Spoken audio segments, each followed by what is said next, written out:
একটি রিওয়ায়াতের মধ্যে এভাবে পাওয়া যায়, এক মেয়ের ইন্তেকাল হয়ে যায়, তাকে দাফন করা হয়।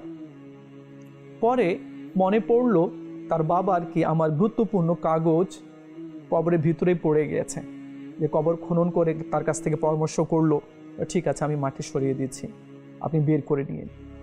মাটি সরিয়ে দেওয়া হলো। যখনই বের করবে তো দেখলো তার মেয়ে একেবারে কুজু হয়ে, যেভাবে ধনুক থাকে তো ওইভাবে কুজু হয়ে বসে আছে আর আগুন জ্বলছে। ভয় পেয়ে গেল, তাড়াতাড়ি মাটি দিয়ে বাড়িতে চলে গেল এবং তার স্ত্রীকে জিজ্ঞেস করলো, তোমার মেয়ের আমল কেমন ছিল বলো তো। বলে, কেন, কি হয়েছে, কেন জিজ্ঞেস করছো, এই মাত্র তো মাটি দিয়ে আসলে, আবার আমলের কথা কেন জিজ্ঞেস করলে? তো সেই ব্যক্তি তার স্ত্রীকে সব কথাগুলো খুলে বলে দিল।